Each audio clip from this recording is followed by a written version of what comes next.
বর্তমান সময়ের মানুষরা কেমন হয় জানেন? তাহলে ছোট্ট একটা গল্প শোনায়, দয়া করে শেষ পর্যন্ত শুনে যাবেন।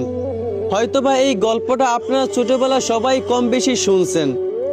একবার একটা শিয়াল তার বউ এবং ছেলে সন্তান নিয়ে ভুলবশত একটা বাঘের গর্তে ঢুকে পড়ে। কিছুক্ষণ পর বাঘ যখন ওই গর্তের সামনে এসে দাঁড়ালো, শিয়াল তখন বুঝতে পারলো এটা তাদের গর্ত না, তারা ভুলবশত বাঘের গর্তে ঢুকে পড়ে। শিয়াল তখন ভাবতে লাগলো, এখন যদি বাঘ গর্তে ঢুকে পড়ে তাহলে আমাদেরকে তো খেয়ে ফেলবে।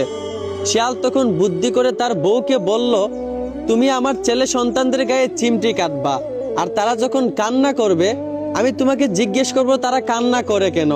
তখন তুমি বলবা বাচ্চারা বাঘের এবং হাতির মাংস খেতে চায়। শিয়ালের কথা মতো শিয়ালের বউ তাদের সন্তানদের গায়ে চিমটি কাটলো।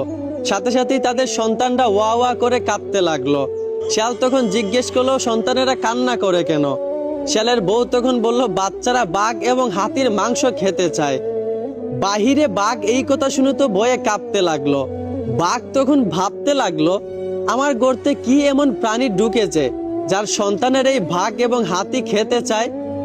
না জানি তাদের মা বাবা কি খেতে চাইবে। বাঘ তখন সাথে সাথে ভয়ে কাঁপতে কাঁপতে পালাতে শুরু করলো। পালাতে পালাতে একটা সময় একটা বানরের সঙ্গে দেখা হলো। বানর বলল, ও বাঘ ভাই, কোথায় যাচ্ছ? বাঘ তখন বানরকে সবকিছু খুলে বলার পর বানর বলল, ও বাঘ ভাই, আপনাকে তো তারা বোকা বানাইছে। আপনার গর্তের ভিতরে এমন কোনো প্রাণী নাই, সেটা হচ্ছে একটা শিয়াল। আপনাকে শিয়াল বোকা বানাইছে। বাঘ তখন বিশ্বাস করতে চাইলো না, কিন্তু বানর বাঘকে অনেক বুঝাইয়া বিশ্বাস করালো এবং বানর বলল, আপনি আমার পিছন পিছন আসেন। বানরের কথা মতো বাঘ তার পিছন পিছন যেতে যেতে আবারও সেই গর্তের সামনে এসে দাঁড়ালো। শিয়াল তখন গর্তের ভিতর থেকে বানর এবং বাঘকে দেখেই বুঝে ফেললো বানর হয়তোবা বাঘকে সব খুলে বলে দিয়েছে। শিয়াল তখন আবারও বুদ্ধি করে তার বউকে বলল, তুমি আমার সন্তানদেরকে চিমটি কাটো। শিয়ালের বউ সন্তানদেরকে যেই চিমটি কাটলো, শিয়ালের সন্তানেরা ওয়া ওয়া করে কাঁদতে লাগলো।